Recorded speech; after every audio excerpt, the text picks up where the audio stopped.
Passando à segunda palestra do seminário, convidamos para compor a mesa a ministra vice-presidente do Superior Tribunal Militar, que presidirá os trabalhos os trabalhos desta manhã, a doutora Maria Elizabeth Guimarães Teixeira Rosa. Convidamos também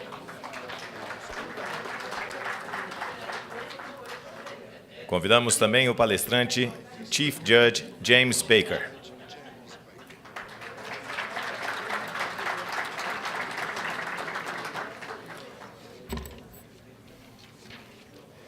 James Baker foi nomeado pela Corte de Apelações para as Forças Armadas em 19 de setembro do ano de 2000. A Corte de Apelações é composta por 5 juízes civis, nomeados pelo Presidente da República, com a recomendação e consentimento do Senado. Graduou-se em Direito pela Universidade de Yale, em Connecticut, no ano de 1990. Já atuou como assessor legislativo e como chefe de gabinete do senador Daniel Patrick Moynihan.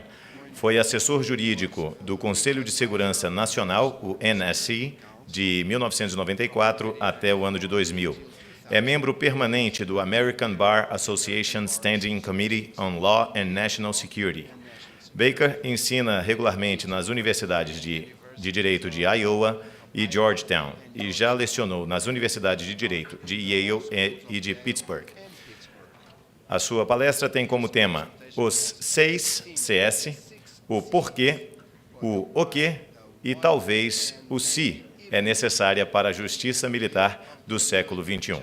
Senhoras e senhores, com vocês, James Baker.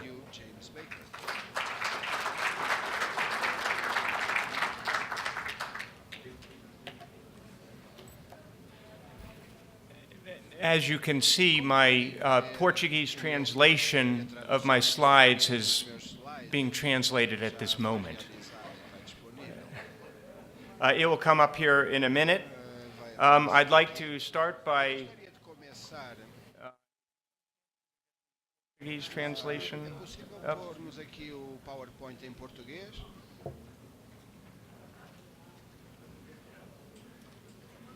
While we're working on that problem, I'd like to start by, of course, recognizing the distinguished members of the judiciary in the room.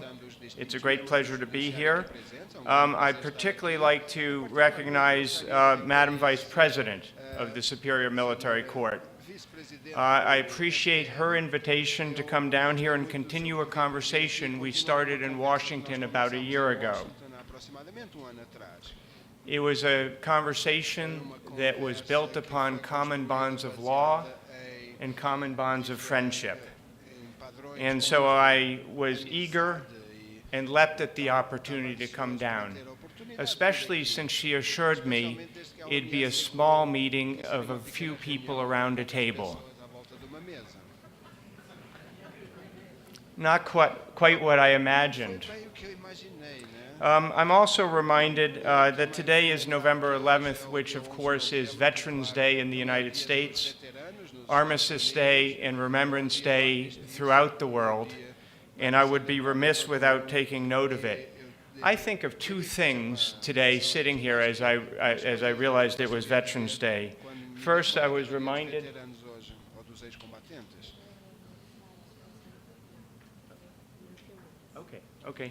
I was reminded, of course, of the common bonds and alliance during the Second World War between the United States and Brazil, which I think of when I think of Armistice Day and Veterans Day in Brasilia.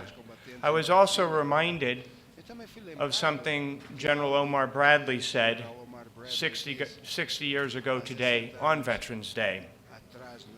General Bradley, of course, was one of the United States' most distinguished generals in history.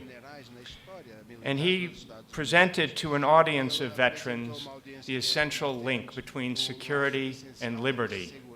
He said, to defend democracy against attack, men, and I would add women, must value freedom.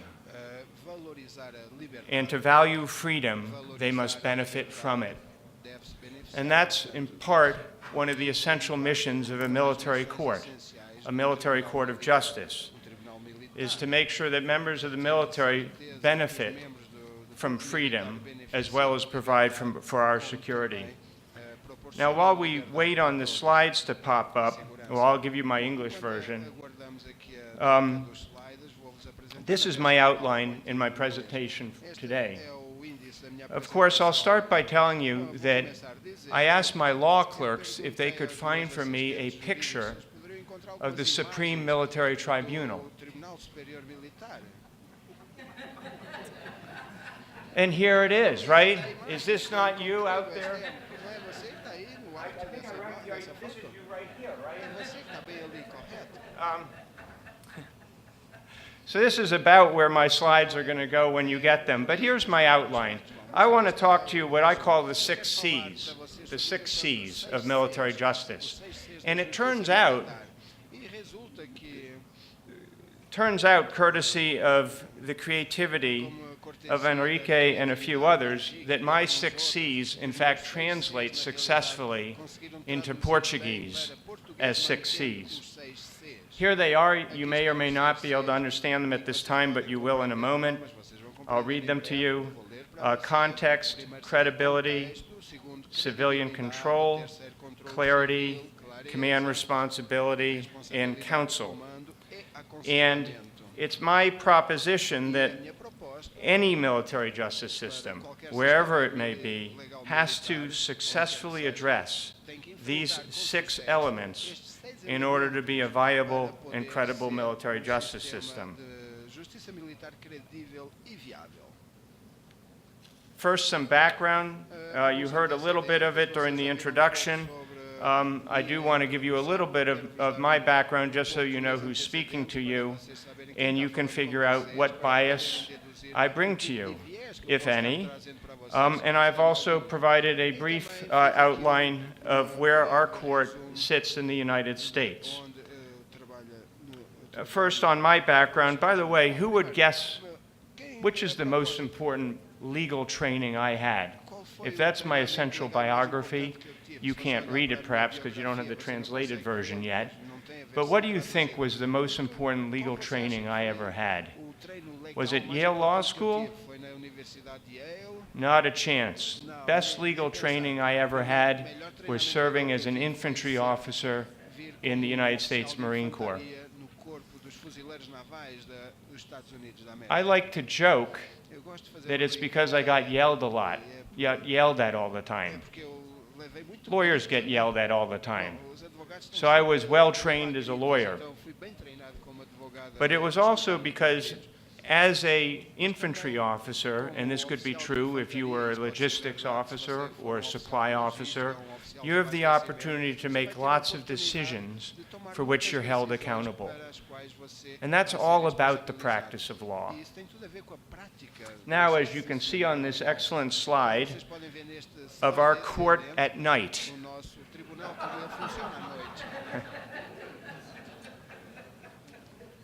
here we go. Our court sits here. And in our system of military justice, we have a 4 layers, really 3, but 4 layers of courts involved. The trial court is the court-martial, convened on a specific basis by each service. Then appeal of right can be taken to an intermediate appellate court. There is one for each service. There is one for each service, as you can see. And from each of those courts, appeal can be taken to our court, which is comprised of 5 civilian judges. We must be civilian. And from our court, appeal can be taken to the Supreme Court of the United States. In the 14 years that I have sat on our court, the Supreme Court has heard 1 case. So as a practical matter, for most cases, the final appeal is to the Service Court of Appeal, and then in certain cases, a final appeal may come to our court. That's the introductory comments.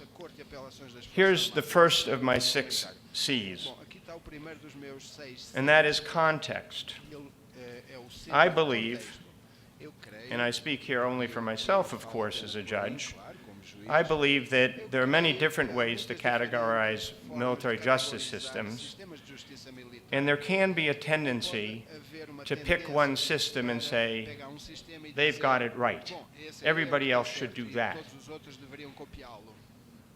But I believe that each system must be designed for the context in which it's going to serve. And as you can see in your translation, that includes the historical and national antecedent, the nature of the missions that your particular military will engage in, the necessity or lack of necessity to deploy, and of course the size of the military. A credible and viable military justice system should be designed for the particular country involved. I have chosen to consider a number of factors I believe distinguish any credible military justice system, and we'll focus on those. Here we'll just show you in context what I mean. These are deployed cases for the United States Army coming out of Iraq and Afghanistan for the years 2003 to 2012. Not every military justice system needs to be deployed overseas. This is a justice system that might work for the United States. I thought it would be interesting for you to see how many courts-martial took place in Iraq or Afghanistan, and as you'll see on the right, also the primary offenses. And by the way, don't worry about taking notes on these. This packet is in your slide set. These are some of the in-theater cases that have come to our court on important questions of law. You can look through these. I will not be giving an exam on these at the end of the session. You can look at these citations at your leisure some other time, but it will give you a sense of the type of legal issues that our court has looked at arising from combat context. So context involves whether you're a deployed military or not. Context also has to take into account the volume of courts-martial. Our system of 3 layers of appeal doesn't make much sense if you're New Zealand and you do 10 courts-martial a year. That's a lot of judges doing a lot of work for 10 courts-martial. In the U.S. context, where there were, when I started on our court, almost 5,000 qualifying courts-martial a year, and now about half that number, it makes more sense to have more layers of appeal to handle the volume. And this is an incomplete slide. The complete slide is up here, if you could all quickly read that. Good luck. But this is a slide in progress, and what it's supposed to indicate is each country may have a different number of JAGs, judge advocates, a different size of military, and a different number of courts-martial. And in the more complete slide, you'll see they quite vary. Therefore, you cannot just apply one model to every country. Point made. My second C of the 6 C's is credibility. In order for a system to survive and excel, it must be credible to its core constituencies. It must be credible to the military leadership, the enlisted ranks, the political branches, which in our case and your case would be the executive branch and the legislature, and it must be credible to the public, which after all is furnishing their young men and women to serve in the military. As I hope and think we all can agree, 2 of the essential elements for a credible military justice system would include an independent judiciary and an impartial judiciary. And here I've indicated a number of the aspects that might help a nation provide for an independent judiciary and an impartial judiciary. And if you can ask about it if you would like during Q&A, because each of those sub-bullets has a whole nother lecture prepared for it.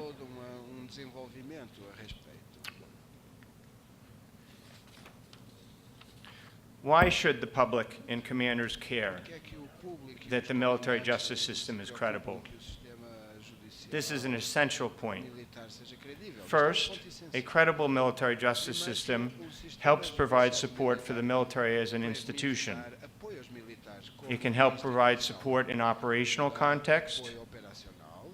If you have a military that is viewed as disciplined and held accountable, then the local populace in a counterinsurgency, in all likelihood, is more likely to share information and feel more comfortable around your military. If there is strong public support for the military as an institution, that will have budgetary consequences as well. A credible military justice system also will address recruiting. In the United States, for example, recent stories and issues involving sexual assault in the military, there is some indication, but not direct empirical evidence, that that has had an impact on recruitment. A credible military justice system also adds to the morale and welfare of the persons who are subject to it,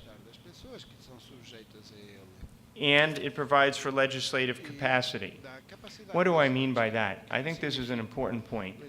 If the legislative branch does not understand the military justice system or does not believe in it as a viable and credible system, it makes it more difficult for the military or civilian leadership of the military to seek legislative amendment, maybe a central legislative amendment, because there is concern that if you ask for an amendment on one matter, you might get something back that you do not want.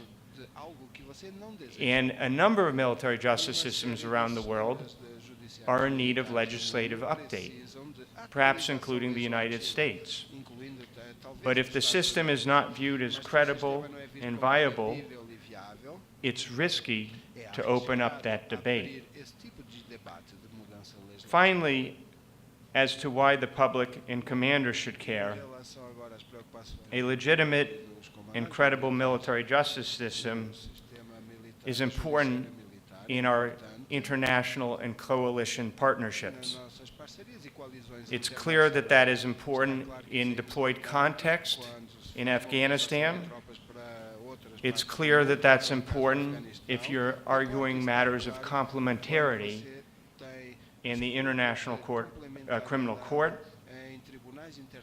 And I think it would be important in Brazil's context that the military justice system, a system of discipline, is viewed as credible as we head toward the World Cup and the Summer Olympics. A credible system backs up a coalition's desire to share information and to work in alliance.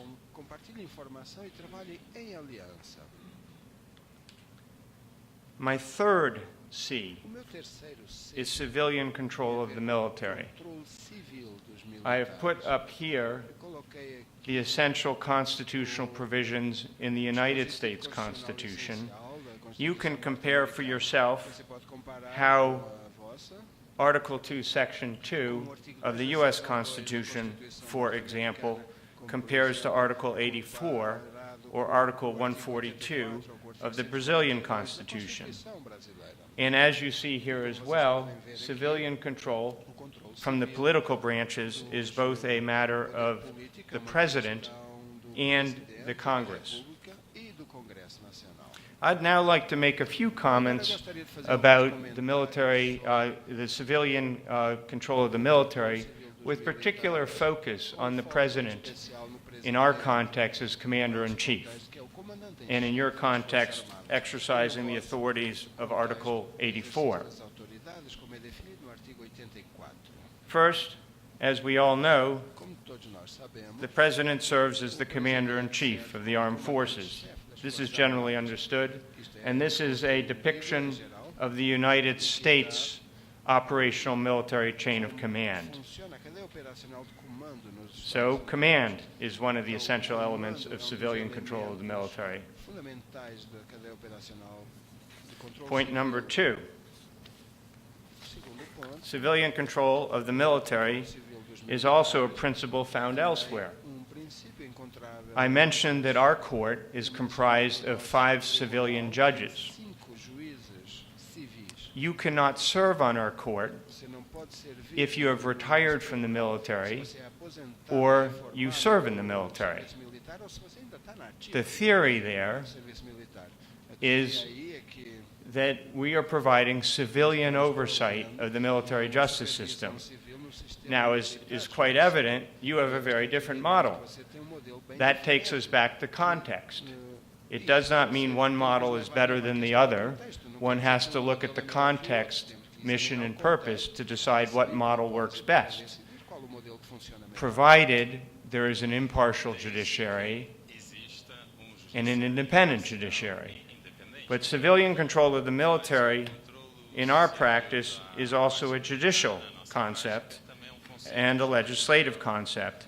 And it happens to be reflected as well in Article 88 of the Uniform Code of Military Justice, which deals with being disrespectful to that civilian chain of command. And down here in the right box are some of the famous cases of, and there are only a few of them, by the way, of military members who were found to be disrespectful. One military member called Abraham Lincoln a thief and was court-martialed. Can you imagine? Today we call each other that as acts of friendship. But back then that was viewed as a criminal offense. Okay, next observation. The concept, and I've made this point, the concept is broader than command. It also involves the selection of commanders as well as the relief of commanders. You have that in Article 84 as well. It's exercised in a different way. And my point in my message is not to say that civilian leaderships always make good picks or always make bad picks. But I do think one has to be careful not to get carried away and say generally presidents don't know what they're doing in our context. Think of President Lincoln down there on the left and where we would have been during the Civil War if not for President Lincoln firing and hiring ultimately the right generals. Think about where we would have been if President Truman, where you might have been as well, if President Truman hadn't fired General MacArthur, who was threatening nuclear war with China.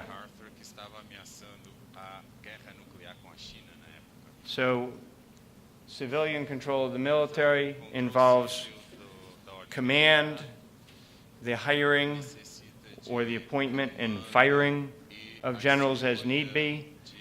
I believe it also can bolster morale and welfare. An armed force that feels it has a connection to the public at large will feel it's on more solid ground.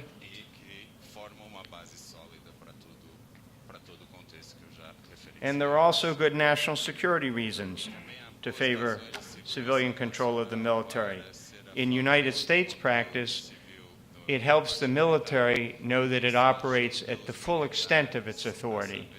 We call this the Youngstown principle after a particular case.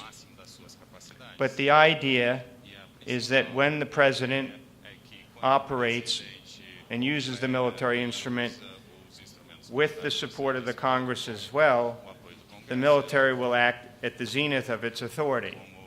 We tend to think that means the president acts at the zenith of its authority, but that's true of the military as well.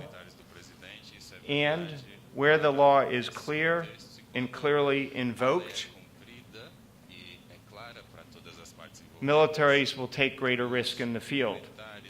And I have to admit, though, this is really just an excuse to put one of my favorite slides up. Can you see who's parachuting on the right? How many of you have seen a dog parachute before? Quantos de vocês já viram cachorro saltar de paraquedas antes? Ali do lado.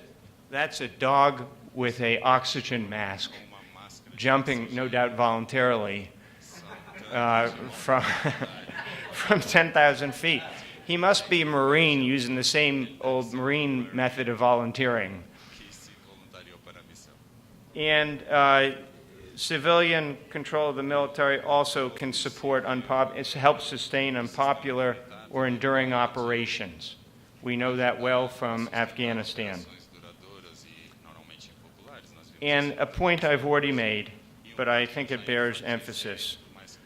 Often, one gets better results when the civilian leadership works hand in hand with the military.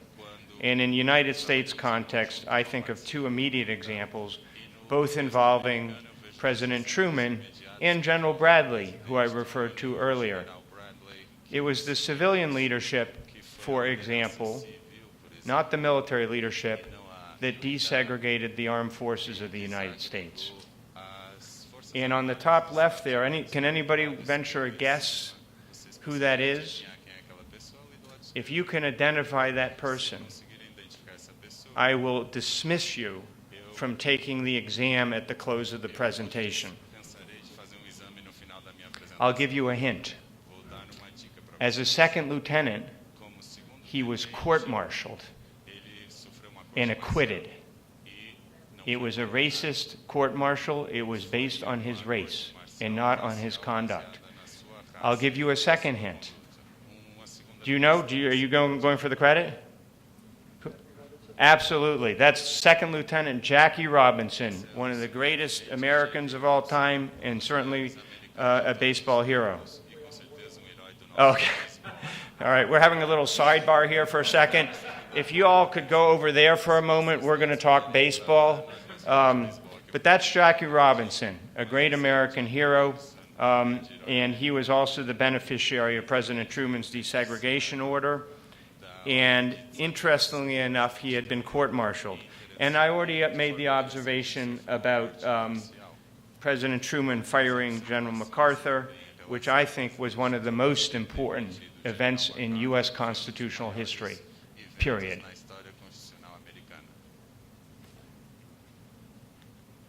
Okay. C number four, clarity. Clarity. By clarity, I mean a couple of things. First, clarity in jurisdiction. A military justice system that clearly addresses whether and when civilians are subject to the system will be a more credible system. Now, of course, it's important that you believe in the result as well, but it can't be a pick-and-choose jurisdiction. It has to be clear. Clear responsibility and accountability are essential to a credible system, and clear decision-making. And by that, I mean transparent decision-making. Opinions are open and in public. They're put on the internet. They're available to counsel. I also think clarity comes from understanding the theory of the law.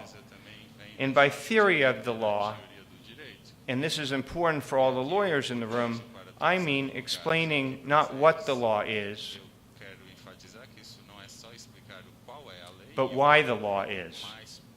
And in the United States, for example, we're having a debate. I'm not having a debate because I'm a judge and I take the jurisdiction as it comes. But the Congress and the executive branch is having a debate over the role of the commander and whether commanders should have clemency authority. What the law is Article 60. And Article 60 provides that commanders can exercise clemency over findings and sentences. The theory, though, is why? Why does a commander have clemency authority? Until you understand that, you can't really engage in a debate over whether commanders should have this authority and when. Therefore, it's essential for the lawyer, the judge, or the commander to not only say what he or she is doing, but why. So, for example, clemency is an essential check on the power of the state when it overreaches. And it is an inherent nature of national security that national security specialists will overreach. That's part of what happens with national security. Clemency is a mechanism, not the sole mechanism, by which the system can right a wrong. And in the middle there, I have an example. That's Lieutenant Flipper. And it's not from the television show in the 60s. Lieutenant Flipper was an African-American officer, the first African-American officer to graduate from West Point. And he served in the West, in what we refer to as the American Indian Wars or Native American Wars. And he was court-martialed largely or almost exclusively because he was black. It was not until 1997 that the President of the United States, as Commander-in-Chief, and using his pardon power, pardoned Lieutenant Flipper and erased the conviction. Now, it didn't do Lieutenant Flipper a lot of good. He was long dead. But that's an example of the pardon power or the clemency power being used to right a wrong. Clemency in a more specific context also allows a commander to make a judgment in context whether they would rather have Lance Corporal Baker in the brig or on the front line in the context of an ongoing conflict. And the question then becomes, should clemency be available if I've committed a serious offense, rape, murder, and so on, or only if I've committed a misdemeanor offense that warranted non-judicial punishment? So there's room for debate here, but the essential thing is that clarity comes from understanding why the law is, not just what it is. I mentioned civilian jurisdiction. Many different military justice systems approach this in different ways. My message here, although I have a view, my message is not that one type of jurisdiction is the correct answer, but whatever it is, it ought to be clear. And the essential debates are over whether military jurisdiction should be limited to offenses for which there's a service connection, whether it should be location-based, i.e., that is, only on a military base, and so on, or should it be status-based? In the United States, military jurisdiction is status-based. That means if you are in the military and you commit an offense on or off base, on or off duty, against any state law, federal law, or military law, you are potentially subject to the Military Justice Code. That may not be the right answer in context, but it is a clear answer in the United States context.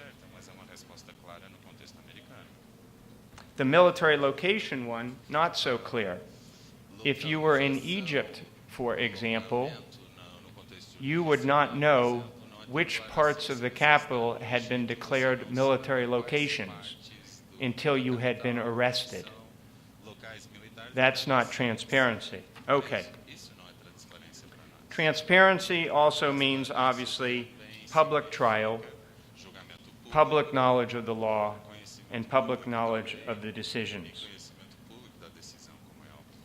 We're all aided here by the internet in computer capacity, but this is something that warrants attention, and how it is debated in the United States arises in the context of whether appellate proceedings should be subject to televised viewing. I don't know, what is your practice? Do you allow cameras in at the Superior Military Tribunal? Vocês já tiveram no Superior Tribunal Militar, por exemplo? You do? Vocês autorizam Do you? câmeras Do you allow television broadcast of your... Oh, very interesting. So you're ahead of the game on transparency, aren't you? I'll ask you how that goes later. Okay, my next C. Remember, there's 6, so if you're getting tired, you know you're coming here in the home stretch. The 5th C is any credible military justice system has to deal with, and deal with successfully, the role of command. The role of commanders, the role of the military leadership, and again, speaking only for myself, I'll make a couple of points here, which is, I personally believe, although I apply the law that is passed, that military leaders and commanders are central and essential to any military justice system. This is not the same thing as saying they should or should not exercise clemency authority. But military leaders, commanders, define the culture of any unit. And military leaders are the ones who live most directly with the existence or lack of existence of good order and discipline.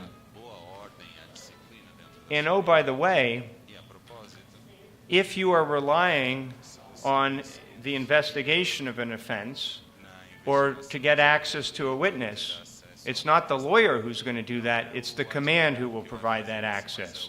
So they are an essential player. The question is, how do we make them a successful player? Here is General MacArthur's quote, and you might note that I'm not a big General MacArthur fan, not a MacArthur fan at all, for all the reasons I identified with President Truman, but he had this bit right, which is a military that is not controlled by discipline and military justice is nothing more than a mob. You can read and study that on your own time. The other thing a credible military justice system has to do with command is make sure that there is not what we call unlawful command influence or undue command influence. This is reflected in the cartoon, and it's reflected in the attitude that the command will get what it wants from a court-martial or from non-judicial punishment. You wonder who that person is walking off into the Alaska wilderness? That's my father.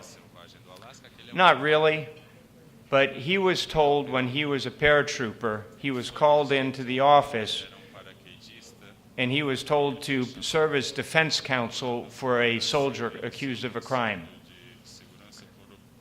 He represented the soldier, and my father was not a lawyer, he was just a paratrooper on duty. And he defended the guy, and he got off. And my father was going off to be an aide-de-camp to General Stilwell, Jr. They changed his orders and sent him to Alaska as his reward for successfully defending someone. Now that's undue command influence, right? That's unlawful command influence. The orders were changed, by the way, so the system righted itself. A command in credible military justice system also has to guard against command impunity, right? The command has to be capable, or at least capable of passing off to someone else, investigation of its own conduct. In the United States, the most profound and disturbing example of this, of course, is the My Lai incident from Vietnam. The command did not investigate itself. They did a bogus investigation, and it was only years later when soldiers came home and reported post-traumatic stress from the incident that the military went back and reinvestigated the events in My Lai, reflected here by General Piers, who led that investigation in the classic cigar-chomping way. Appearance against impunity also means that officers are treated in a similar manner to enlisted soldiers. Here are a couple of famous officers who've been court-martialed in the United States system, and you can make your own judgment as to whether it was deserved. I say that with respect to George Custer over there, He was a court-martialed, but so was Bull Halsey, one of the great admirals of World War II, who lived to fight another day after his court-martial. para lutar mais dia depois da sua corte marcial.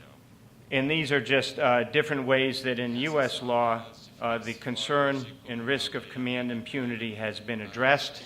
And I also make reference here to a couple of the European cases and a Canadian case with the same intent.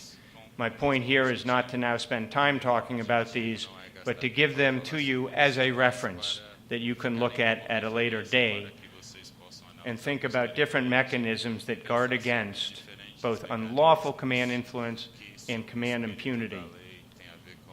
Okay, the sixth and final of my 6 C's is a credible and viable and sustainable military justice system has to have a professional defense bar, a professional trial bar. It has to have great lawyers. I think one of the fundamental strengths of the U.S. military justice system is the fact that lawyers, judge advocates, are furnished free of cost to both sides at the table. Defense counsel is provided free of charge all the way to the Supreme Court, and of course trial counsel is as well. It is the lawyers with their competence, but as importantly their conscience, that are the backbone to any great and credible military justice system. So if I were looking at context and credibility, I would look very carefully at how we train lawyers that appear before military courts, who they are, where they come from, and what ethics they're taught. What ethics they're taught. The way I teach ethics is largely through talking about the role models that have been most influential to me as legal role models. And on that list, I have my mother, who is not a lawyer, and that would be odd if you had my mother as your role model. But how about Nelson Mandela as a legal role model? You can't do much better than that, and he's on my list. As is Frank Johnson and Elbert Tuttle, who were two of the great civil rights judges of the civil rights era. That leads me to my conclusion slide here, which shows the soccer player passing out after making it the distance. Randomly picked some random team. I'm not sure what teams these guys represent. But I do know that when I was a kid in 5th grade, before you could watch soccer on television, we used to pass around a film that we would take. You'd go from player to player on the team, and we'd take a film and the projector of Pelé films. And it was the lucky week when you were the kid who got to have the week with the Pelé film. But that's not quite about military justice, but that does give you, get us to the conclusion point. I don't know if we're allowed to do questions and answers or whether you prefer to go on to lunch, but thank you very much for your attention.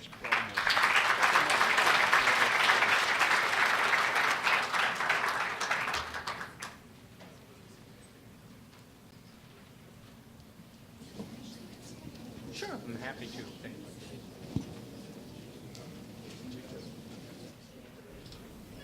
Oh, okay, fair enough. Pedimos preferencialmente alguma pergunta por escrito, se tivermos, que passe para a nossa equipe de cerimonial.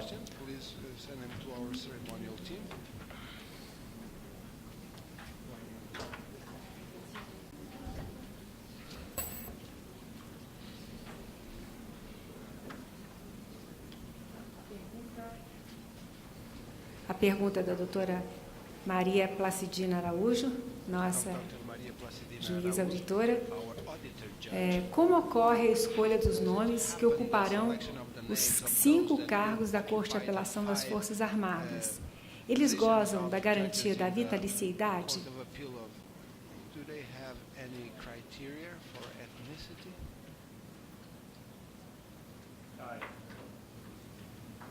Thank you very much for the question.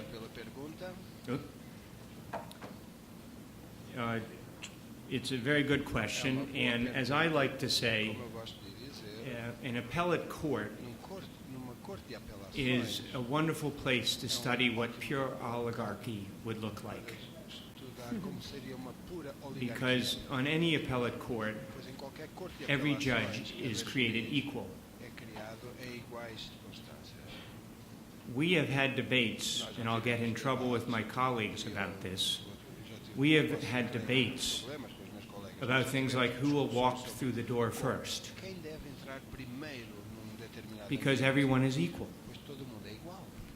Unfortunately, we figured out the seniority thing, so we don't spend quite as much time about door walking. Então não perdemos muito tempo a discutir essa But what questão it da means preferência. is there's 5 different answers É que to há every 6 question. diferentes respostas para And cada here's the pergunta. link to the question I was Aqui está o asked. link para a pergunta. There are 5 different ways Há 5 that formas each of the diferentes judges on our que court todos os today juízes em nossa corte came to the court. chegaram até ao mesmo.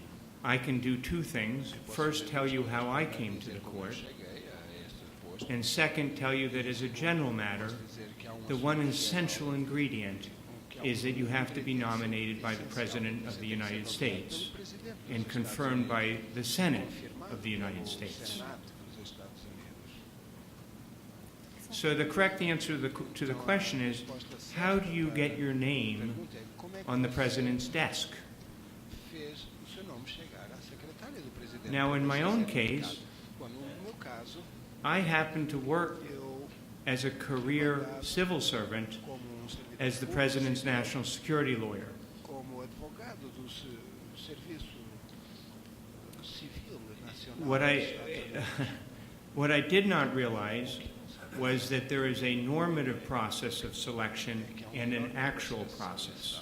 Dentro do processo de seleção. The normative process in our country is that the DoD, the Department of Defense General Counsel, when there's a vacancy, will ask for recommendations and will present those recommendations to the Secretary of Defense, Para o secretário de who will present them to the President. apresentá-los ao presidente da República. I went through that process because I believe in normative process. Estava no processo normativo. Of course, everybody else went directly to the President Diretamente ao presidente, because that's what matters. porque é isso que importa no final. In the end, Bom, I was lucky enough to be selected because I was someone that was known to the President, and I was supported by the Secretary of Defense, the Attorney General, the National Security Advisor, and the Counsel to the President. But I was not a political person, so I had no political support.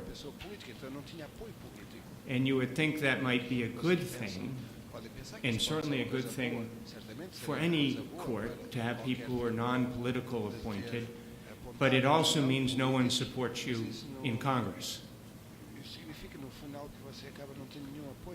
It was at that point that the Marine Corps, thank you very much, we were talking about this, was very helpful in letting everybody know that I was the Marine candidate. Of course, there is no such thing. Now, in terms of diversity, one of the strengths of our court, I believe any court, and this is a strength of your court, is we don't have 5 judges on our court because our workload can only be performed by that number of people. We are a redundant court. It's 5 different people doing the exact same task on every single case. That's not a great model if you're trying to save money. But what it does mean is that there are 5 different views and perspectives being applied to each case, which is an important source of diversity. We have not had, our court has been around since 1951. There have been 2 African Americans who've served on the court and 2 women. Not very impressive. But I will say, one of the great judges in United States history served on our court, Matthew Perry. And Matthew Perry was an African-American lawyer during the Civil Rights era who used to appear in court in South Carolina by passing notes to a white lawyer who would go down and appear before the judge because he was not allowed to appear before the judge himself.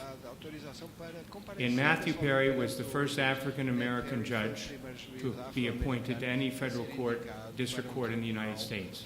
And he started on our court and then went to the South Carolina Federal District Court in Columbia. The courthouse is now named for him. So that is a form of diversity. Again, the first part of the answer, if you don't like the membership of the court, go talk to the president. Because I don't mean that in a fresh way. I mean that because ultimately it's the president who nominates someone and it's the Senate that confirms. Are there criteria? There is one negative criteria, which is you cannot have served, you cannot have retired from the armed forces, and you cannot be an active military officer, because it would defeat the concept of civilian oversight. I was a infantry officer at the time I was appointed to the court, and I resigned my commission because I wanted it to be very clear to each young enlisted person who came before the court that I was there as a civilian, not as a military officer. Is that responsive to your question?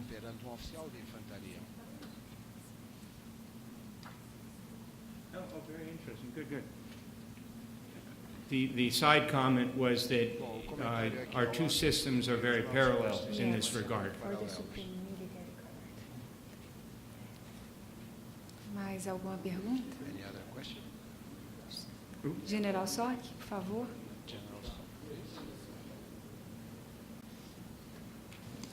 Tenente General Gabriel Sock, juiz do Supremo Tribunal Militar de Angola. Eu quero, antes de tudo, agradecer o Superior Tribunal Militar Brasileiro, assim como o Ministério Público, que nos dignou convidar-nos para participarmos deste seminário, justamente hoje que estamos celebrando a festa da nossa independência.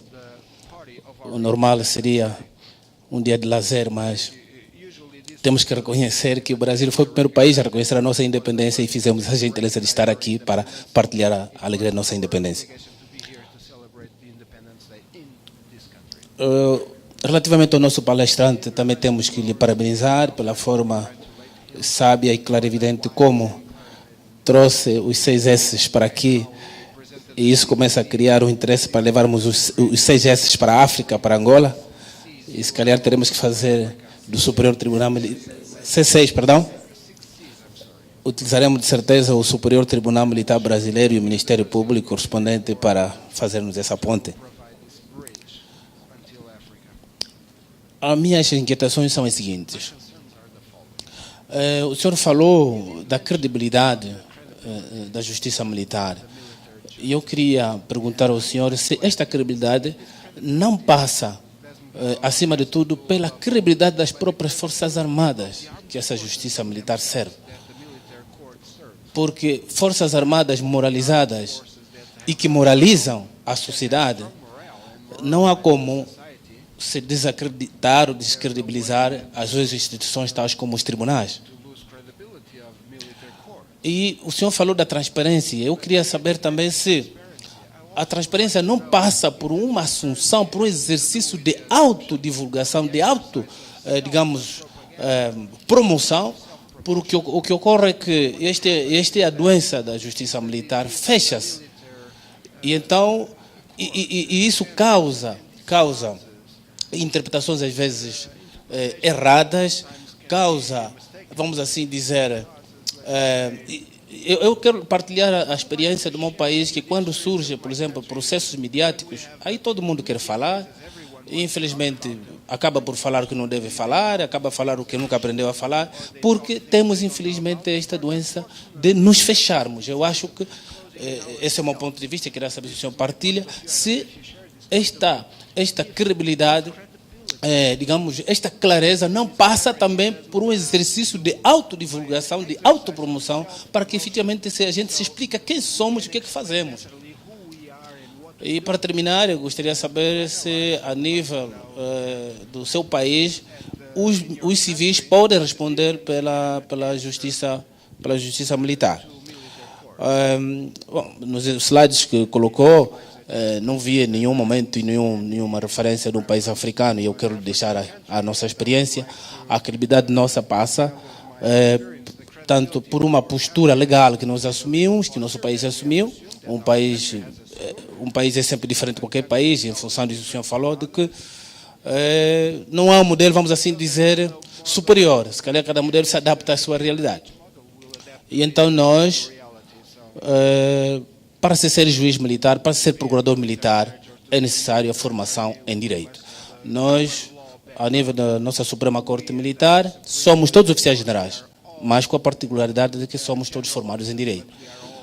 O Ministério Público Militar está integrado dentro da Procuradoria-Geral da República e também não será procurador militar se não é formado em Direito. Então, isso, de alguma maneira, ajudou e ajuda a credibilizar o nosso sistema. Muito obrigado.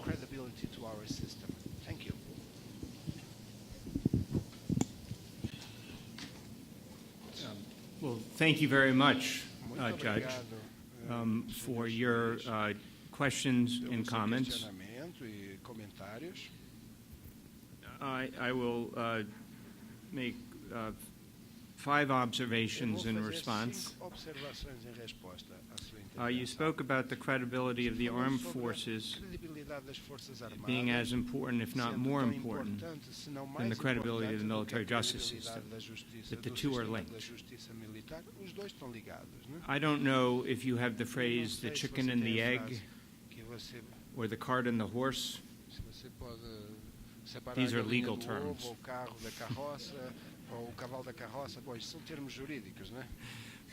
But I am using these legal terms for the proposition that I couldn't agree more, that the reputation and credibility of the armed forces is going to be integral to the reputation and credibility of the military justice system. At the same time, if you don't have a credible military justice system, holding members of the military accountable for their conduct, you will be sure to have an armed force that is not credible to the country.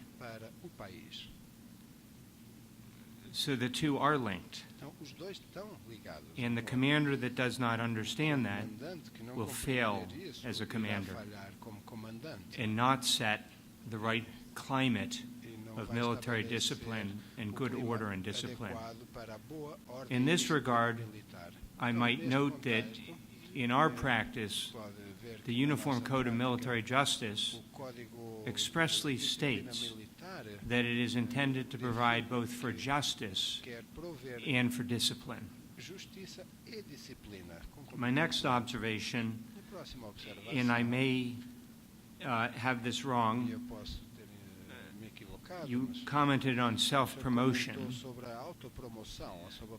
I would like to say that I think the primary duty of a judge, whether they are a military judge or a federal judge or a state judge, is to hear cases and do so with integrity and in obedience to the law. I also do believe that it is a secondary duty of any judge to teach, to tell others about the law, to explain the law, to talk about the theory of the law. And this is especially important for military judges, be they civilian or military, because so much of society does not understand what military justice is and why does it exist, at least in our country, as a separate system of justice. Who's going to explain that? A professor like Jean Fidel, who will speak to you, is going to explain that. And we are lucky that he is teaching military law at one of the great law schools in the United States. But it's also judges who are going to do that. And I'm not sure if that's self-promotion, but it is explaining the law to a larger audience. and I know I've met a few of your students, and I know you're participating in this theory. In the U.S., the judicial canons, our rules of conduct, expressly state that a judge may teach, and indeed should. Three more points in shorter form. Since I can't read my handwriting, I'll skip this one, but it was a really good point. You noted that I did not have any African slides. I will tell you, sir, that some of my presentation, and I'm not going to mention this to you because you may get angry at me, some of my presentation was lifted from a presentation I made to African judges and military lawyers. And I would be happy to share that with you. Might I do so? And then finally, you did mention that judges on your court have to have law degrees, and I must say, with the previous question, I didn't note that that is a requirement on our court. You have to have a law degree. I assume that you would believe that, but it is true we are all lawyers on our court as well. That does not address all of your question. I hope it is the beginning of a conversation I will have with you and that you will have with Madam Vice President in the days, weeks, and years ahead on this very topic. Will you commit to that, sir? Okay. Okay. Yes, of course. Há uma terceira pergunta. Como funciona a aplicabilidade do habeas corpus perante a Corte de Apelação das Forças Armadas Americanas? Durante o decorrer processual, o réu militar permanece em liberdade no exercício pleno de suas funções ou é recolhido a uma organização militar ou penitenciária militar, ou presídio militar?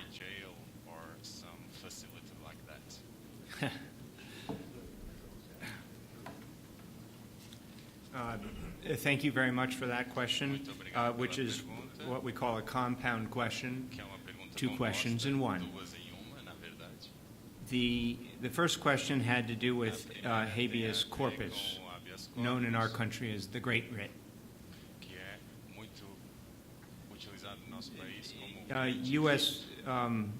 U.S. courts, federal courts generally operate under something called the All Writs Act. And as the word all suggests, all the writs apply if the All Writs Act applies to your court. Now I'm going to summarize a very complex area of law into a simple answer, which is yes, habeas corpus applies to military courts. There's a complexity here because there are no standing trial courts in the United States military. The only standing courts are those courts of criminal appeal that each of the services have and our court. But I can tell you from firsthand practice that yes, we entertain and will entertain a writ of habeas corpus, provided that's the correct writ, and you are in fact in the detention of the government. There are also other writs that might apply, and I won't pretend I know Latin, but most of them have Latin phrases. And when we get one of those, I'll ask my clerks, what's that mean and what's your recommendation?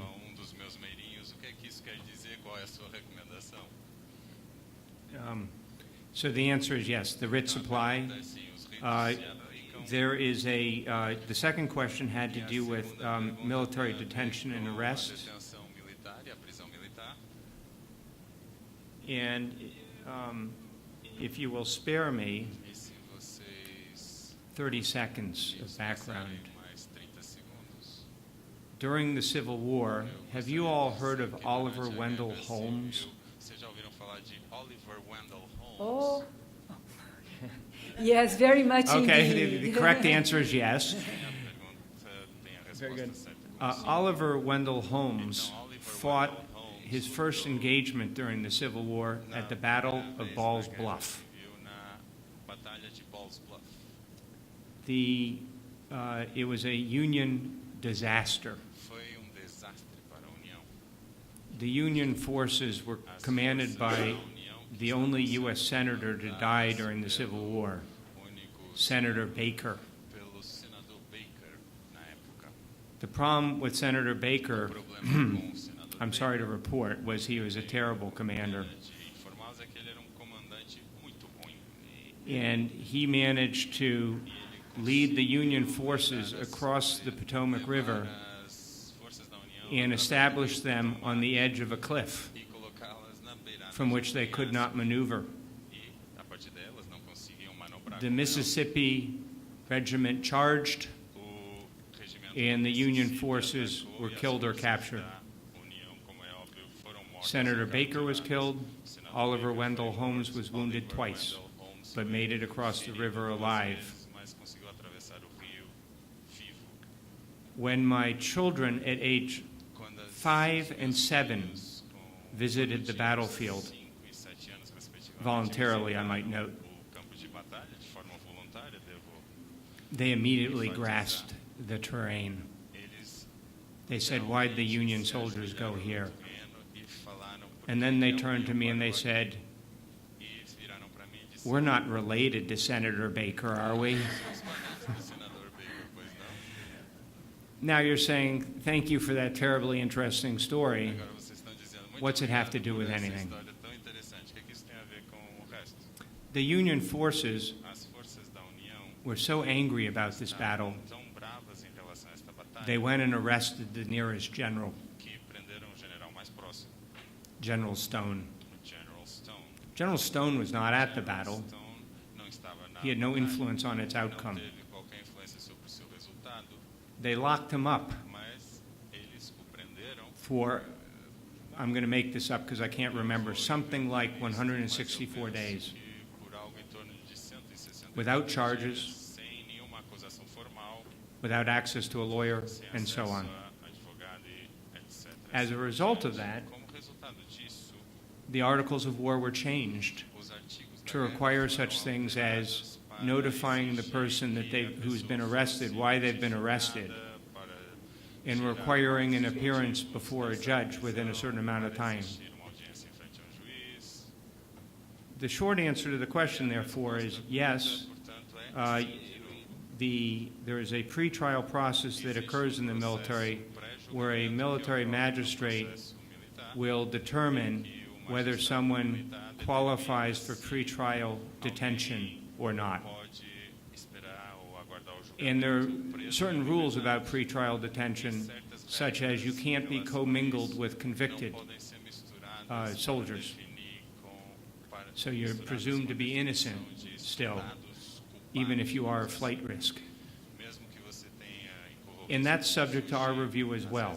There are rules about no pretrial punishment, and we will often hear appeals about people who've been detained who will say, I was punished before I was tried, and we will look at that question.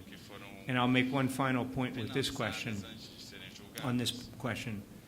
The military prisons in the United States, there are only a few of them left, and the flagship, if you might call it, it sounds like a hotel, but it's not, the primary military prison for longer-term detention over 5 years is Fort Leavenworth, Kansas. And there's a prison in Chesapeake, Virginia, a prison in Miramar, California. And I don't represent the prisons. I don't run them. I do inspect them. Judges in the United States are authorized to visit any federal prison. And I always visit prisons to make sure that they are clean, well-run, and safe. And the military prisons in the United States are clean, well-run, and safe. And I would encourage anybody in this audience to ask to visit one of those prisons. Now, you can say I told you to do so. That won't do you any good, but you can try. But I would encourage you to do so. because it does give you an example of how to run a prison. And if you are in prison at Fort Leavenworth, Kansas, and you are not behaving yourself, the commander can invite you to transfer to the local state prison. And lo and behold, you will begin behaving yourself because the prisoners know exactly which prison they want to be in, because it's run with military discipline. Military discipline continues into the prison system. Anyway, thank you for the question and the opportunity to say that.